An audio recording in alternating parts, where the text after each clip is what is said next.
welcome back to your favorite Novi podcast, Now You Novi. You know, our episodes on Novi's history are so popular. What better way to continue that craze by having our favorite Novi native back again, Kathy Crawford. Welcome. Well, thank you. Thanks for having me. You know, love this. People are loving it. I'm loving it. We're going to continue this as long as you'll come and be the guest and sit in the chair and I'm all about it. Share the history. Great. What have you prepared for us today? What do you want to talk about today? Okay, what I would love to talk about today is something that's been very popular in the programs the Novi Historical Commission has been putting on, and that is the Walled Lake Amusement Park and casino dance halls. So I wanted to talk about that because I would like to show you what used to be, what is today. What is today? Pavilion Shore Park, that 11 acres had so much activity in the early 1900s all the way through to the 60s. So people can't imagine. So for those that are listening and might not know, so Walled Lake sits in northern Novi. The southeast shores of Walled Lake, was it called Sonaqua Shores, was it? Part of it was called, there was a subdivision called Sonaqua Shores. Okay. And so there was a lot of competition between a couple families. But if you think about what's there at 13 Mile and the end of Novi Road now, right on the shores of the lake, just think only 11 acres had thousands and thousands and thousands of people that came, particularly in the summertime, came for bathing, swimming, bathing. I mean, that was a popular fishing spot. And the Taylors saw a lot of people like to come for fishing, but they saw some people wanted to they wanted to swim. So they owned a general store, the two brothers had a general store on the lake. And they thought, you know what? We should call our area anyway, where our general store is, let's call it, and let's promote it as a water wonderland, So there were signs, they put up signs and billboards, Water Wonderland, and they built the beach up. They had bathhouses. On that southeast shore, okay. Right on the shore. There was a bathhouse. There was even a boardwalk. So another local businessman decided that he would build a dance hall because the big bands were wildly popular back in the 20s. I was going to ask you about what years. So this is the early 1900s. Yeah, okay. Like 1920, something like that. So 100 years ago. Yeah, right. Okay. So he built this dance hall, and the other people around the lake saw, oh my gosh, 1,000 people are coming every night to dance. So they built it. Another dance hall was built by another owner. And so we had two dance halls for a long time. And there was so much competition between the Sinkush family and also the Taylors. Everybody was trying to one up the other one, like they would do special things. On the Sonaqua Shores people built this giant toboggan slide. And you would climb this ladder, a wooden ladder, and you would ride a wood toboggan down the slide and land in the water. And so many people complained about splinters and everything else. Of course and they other did. Things. And then, unfortunately, there was a death as a result of a young girl from Detroit died from fell off the slide or something happened. And all of a sudden, then the slide burned. And the bathhouse burned. Then they built a big new bathhouse and built a dock out into the water. And there were speedboat rides for 15 cents. You could ride. I can still remember the sound of these big wooden Chris Craft boats because my dad took me. And we had an actual captain that would take you on the speedboat rides for 15 cents a person. I think it held something like 10 people. But the water was so shallow there, you had to build this long dock. And the speedboats, there were a couple of them on the lake, big Chris Craft. And they had this loud, I can hear the motor right now as we speak, what it was like. So interesting.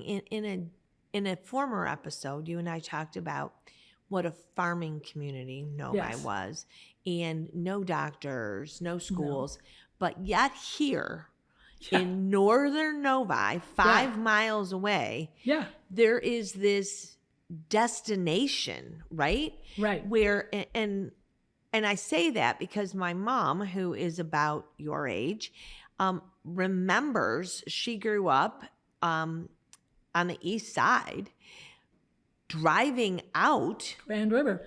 Grand River and going to the Walled Lake Amusement Park and I don't want to say vacationing, but going for a Yeah. day and picnicking there with her family. So it's almost like it was like a little mini amusement park. Well, it was maybe? there were a lot of things going on at the same time. Like what is Lakeshore Park, a little further around the lake. Okay. Lakeshore Park actually used to be, the Dodge brothers purchased land, and it was Yep. 26 acres that they purchased because they felt, back in the 20s, they felt that natural spaces were being eliminated. People didn't have any place to go for peace and quiet. Isn't that amazing? Look at I their know, that's what forethought they then, thought. right? Yeah. Yeah. So they thought that. So they bought the property, 26 acres, and they wanted camping. They wanted alcohol. The Dodge brothers were not only brilliant automakers, and mechanics and everything, but they really loved camping and fishing and hunting, and they wanted everybody else to enjoy that. So Dodge Park, and we even have some of the permits, the camping permits. So for years, there was camping there at Lakeshore Park. And many of the performers in the casinos would camp there all summer long, and then they would perform. Okay. And also, what's interesting is that Northville Downs was a popular racetrack. Was really popular back in the day. Okay. So a lot of the people that were racing also camped at Dodge Park.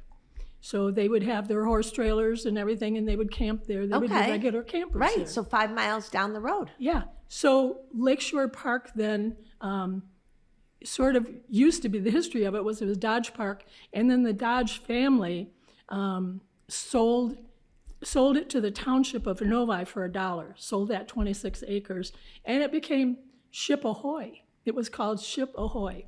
Ship Ahoy. Ship Ahoy.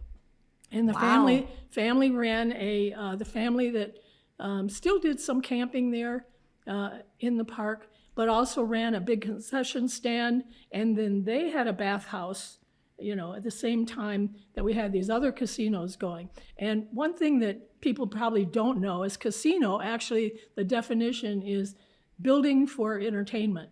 So Okay. back in the day, it wasn't for gambling, it was okay. for dancing. Okay. So a lot of people, thousands of people. I think a Ray Flanagan band set the record for the number of people. One night were 4,004 people dancing at this pavilion. It was a nightmare in a way to kind of control. Imagine this. Later on, we only got our first policeman, Lee Begole, much later when he I was going started. to say that was like in the He had 50s, to take early care of- 50s. Yeah, he had to take care of all that. And what's sort of surprising is that most of Walled Lake is actually in Novi. I mean, I lived on Grand River, and all the traffic coming out on weekends, bumper to bumper traffic out Grand River, Right. heading to the lakes and mostly Walled Lake Amusement Park. My family would never let me go to Walled Lake because of the riffraff that was coming out from the city to go. funny. The riffraff, whatever that was. I knew it wasn't good. Whatever it was, I couldn't go there. So I couldn't go unless they took me.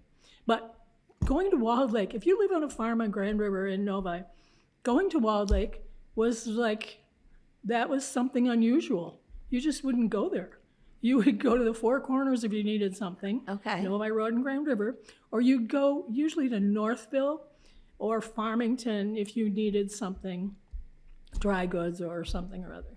But most people were pretty self-sufficient. So what was going on at Walled Lake was so foreign to those of us that lived on farms. okay. It was so unusual. We just, the people were always lost. People coming out from Detroit, they had no idea where they were. They'd stop for buttermilk at Gaffney's, and they'd get to our our vegetable stand, and they'd ask to use the bathroom. We had an old outhouse by the gas station. We'd pump their gas, and off they'd go to the Walled Lake Amusement Park. And there was just so much competition right in that 11 acres. You just can't even imagine the number of people. So were these people that owned these entities, were they Novi residents, this Taylor and the other gentleman that you mentioned? They would have been, yeah. Okay, they would have so been Novi residents or living by the Walled Lake somewhere. Or living by Walled Lake. Okay. Yeah. Because you mentioned a general store. Yeah. Where was that up by the lake? It would have been probably on the south side. Somewhere, I don't know. I'm just exactly. looking like Lakeview, the Lakeview restaurant, or there's that old gas station that sits vacant there at, South Lake and Old Novi Road. Was it in that vicinity? That's what I don't know. I don't know exactly where their general store was, because there was even there was a trading post there as well, almost at 14 Mile, or, around the lake. There was a trading post. And there's a sign that says trading post. So there was a lot going on. There were the Native Americans that actually, in the 30s, I believe it was, the 30s, they moved them, transported everybody, Native Americans, to Oklahoma. So a lot of the Odawa or Chippewa tribe that lived in the area were transported to Oklahoma and left. So I think there probably were still a number of people that were Native Americans that just didn't identify themselves, that stayed in the area. Okay. Interesting. Yeah, there was a lot going on. And, something else that people don't realize is that even the casinos were padlocked at one point by the Oakland County Sheriff because they disobeyed the blue laws, which were called Sunday laws back then. Okay. This would have been in the 30s or 40s, I think. Which there were laws that said you couldn't operate your business on a Sunday. You weren't supposed to. It was a day of rest. It was sort of religious organizations and everything really promoted the blue laws. So absolutely no dancing, on a blue law day. You just, right. You and if people come out for the weekend and they're camping at the Dodge Brothers Park there. Yes. They want to party all weekend. Yes, right. So blue law, they padlocked, they stopped them from dancing and everything. I don't know how long it went on, but eventually they won in the Oakland County courts, and they were able to open the dancing halls again, the casinos again, because they were so popular. I even showed a picture, and I think you have a picture of all the people on the dance floor in one of the casinos. And in the middle of that dance floor, there was a couple dancing, and they were identified by a couple at Fox Run. They said, that is us dancing on a blind date. It was the day that we met. That is an awesome story. And so we sort of blew it up and framed it and took the picture over to them because they were having their 62nd, I think it was over 60-year wedding anniversary. So they married. They were on a blind date in the middle of that floor, and they recognized themselves. When I blew the picture up and showed it at Fox Run, I mean, think about that. Out of all the thousands of people, they saw themselves on that dance floor. That is amazing. Yeah. That's a sweet story. People, over the times when I've shown pictures about Walled Lake Amusement Park, so many people have said, I was on a blind date there, and I took my date to the dance hall. That's where we went, because Guy Lombardo, all these people, big there bands. Were some big names. Huge. Lawrence Welk. Lawrence Welk was so taken with the casino and the area around the lake that he bought a cottage on the lake. This is the first time I've heard that. Yeah, he bought a cottage on the lake. I don't know which one it is right now. I mean, we could easily find out probably. But he did buy a place because he loved the area, and they were playing there at the casino. So the casinos and the bathhouses came first. Then, after all this was going on, then the amusement park opened. The year the amusement park opened, in fact, Fred Pierce leased some land in this 11 acres to build his own roller coaster. He'd already built something like, I think it was 27 roller coasters throughout the United States. And so he wanted his own park. That was his goal. So he leased the property. He saw the area was wildly popular. There was lots of activity. So he built this wooden flying dragon roller coaster. And also a part of the amusement park was there was a tilt-a-whirl, which, I can tell you the number of times I got sick on that. Tilt-a-whirl, there was a Ferris wheel, there was a house of mirrors, which I loved to go in because I was always a chubby kid. And it made you look so thin when you went in there, if you looked at the mirrors. So they had a shooting gallery, they had bumper cars and a shooting gallery. But here's the thing that I had no idea until just recently. We found out the shooting gallery used live ammunition. Yeah, live 22, a 22 rifle. That's what you used in the shooting gallery because when we were getting the property cleared, imagine, GA? I know, unbelievable. Because when we were clearing the property to build Pavilion Shore Passive Park, a local man or a person that remembered the park used his metal detector and he went all around the property. And he said he kept getting these pings and it was all shells from those 22 rifles. He said the ground was littered with 22 shells from that shooting gallery. You can't even imagine all these city people, probably many of them never shot a gun in their life, coming out and using live ammunition to win a teddy bear or whatever they were going to win in the shooting gallery. So craziness. And I was on the roller coaster once. Well, I went around twice. My dad took me on the roller coaster. The wood roller coaster would creak. You could hear creaking all the time, just like now. I think they deliberately, like a wild mouse ride that you would take today. Okay. You can hear the clicking as you're going up the hill. Well, there was creaking on a wooden roller coaster, and there was always some accident. There was constantly every weekend somebody fell out of a car. All there was a little bar that you could hold on to, and I was so scared. I was probably about 10, or maybe a little younger. But my dad took me, and all I remember is that I was so scared. I was laying down on the front of this little bitty car. Wasn't even in the bar. I was so petrified. And my dad was laughing so hard. Tears were running down his cheek. He was laughing how afraid I was. And when we got to the end, he said, "You want to go again?" And like a fool, I said, "Yes, yeah, okay, let's go again." And I stayed on the floor the whole time. So, yeah, the roller coaster was huge. It was so popular. So what was the demise? So this is in the 50s, right? Yeah, 50s. Right. It closed during World War II, by the way. So in most of the park, the casinos, the dance halls, and everything, because there was no one to dance with. All the men were at war. So for a number of years, everything sort of was quiet. Died down. Okay. Yeah. And then it re-energized following the war. So what happened was, one thing that happened was TV. Television was so amazing. I can still remember the first TV we got. You had to sit so far away. It was like 7 inches, and you had to sit in a big farmhouse. It was way in the corner, and we had to sit over here because we didn't know what kind of radio action was going to happen. Were we going to be killed by the TV? We were so afraid of it. I never thought TV would be, TV was a big thing. And all of a sudden, where people could see, okay, the roads are better, so people could drive further out and go to other lakes besides Wall Lake. Cars were better. People could go farther without buying gas. So there were a lot of things that happened. One of the casinos that was sort of they were losing interest in the big band dancing and everything. So they made it into a roller rink, and it was very popular with roller skating and music, and that was popular for a number of years. What's weird is the amusement park was scheduled to open in 1929. That's when the market crashed and Big Depression.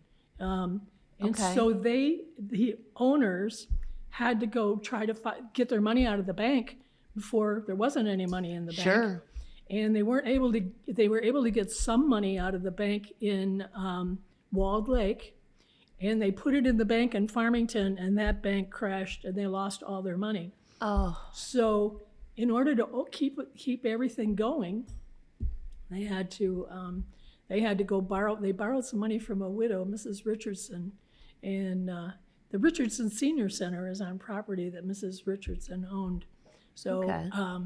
yeah, he was able to borrow money to open everything up again, and they survived. Somehow they survived because people didn't have money to go on rides and everything either. Sure.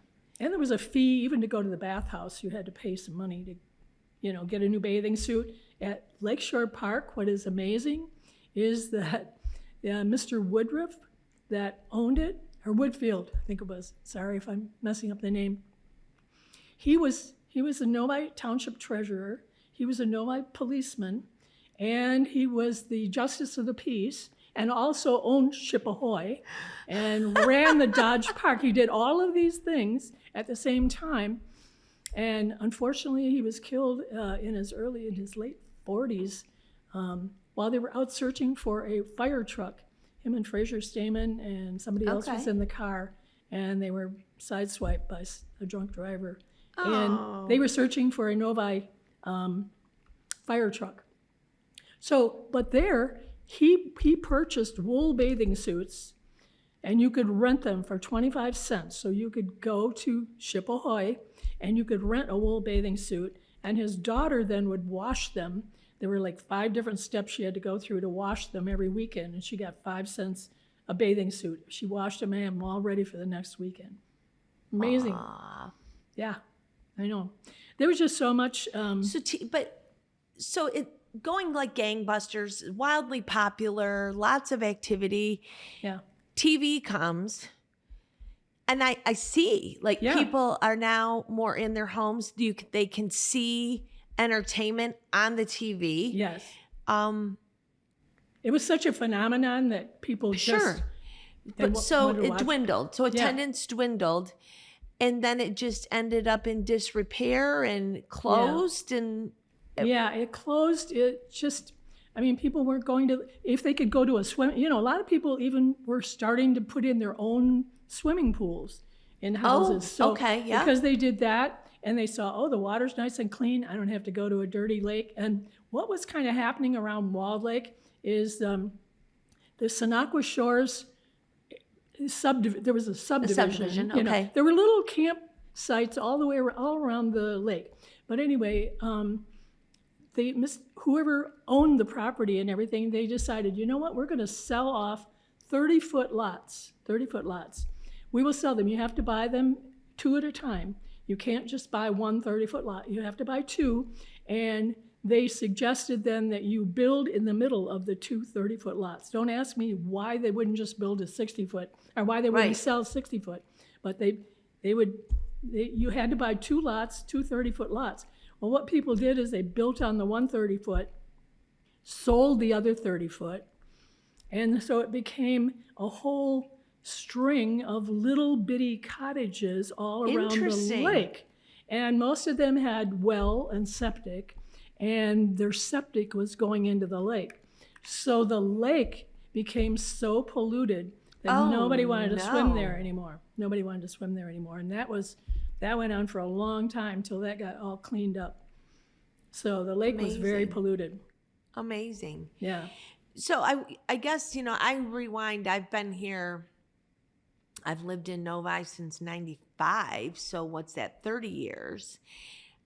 I never recall there being anything there. So somebody cleaned it up, took down whatever, structures were there, right? Yeah. The amusement park property was owned by, actually it was purchased by the people that owned Edgewater Park, which was another amusement park. They sort of build the amusement park section of the 11 acres. They built it as a picnicking family kind of area. It just never took off. Okay. It never took off. Okay. So they just let it go downhill, and then it had to be torn down because it was dangerous, for anybody to walk around this old wooden roller coaster and everything. So that was all torn down. And Ed Crewell was our city manager at the time, and he was contacted by the owner of the property who said, I'm moving to Florida, I'm older now, I don't want anything to do with this property anymore. And he made a deal with Ed, And it almost went the wrong way for a while. Okay. But then they were able to work it out so that he got, I forget what the number is, but he got that property for a steal for the city of Novi. And then the city developed a committee to decide what should we do with it. There were a lot of suggestions. Maybe we should have a restaurant, with a. I remember there was a this. boardwalk. There used to be a boardwalk all the way around the property, and so there was some discussion about what should we do. A lot of people had ideas about what should happen, but then eventually the committee decided, you know what? Let's make it a passive park. Yep. A passive park, so different from what it used to be. It'll be a passive park, no swimming. What is truly remarkable to me is that our world famous, internationally known sculptor, David Barr, whose property was on Napier, one of his sculptures is in the park called The Fate of Empires. It's so appropriate for that 11 acres. I just got the chills. Yes. For that 11 acres, because it's the framework of like Egypt and Rome. All of those great empires came crashing down. They really reached their peak. They started out with the frame, and then they went up high. So these obelisks that are in the middle of the park are sort of a metaphor for what happens to empires. Yep. So what's funny is that, there's 5 obelisks, and then the very last one is this section, is laying on the ground. And I know the city has received calls that somebody knocked over something. Right, they have. They knocked that over. But that was all part of his metaphor of what happens to great empires. And that is exactly what happened to the Walled Lake Amusement Park and the bathhouses and everything that were on that 11 acres. It's truly remarkable. And what it has become today is the perfect use for that property. It is. And I know you see it too, but on any given day, it is filled with people enjoying.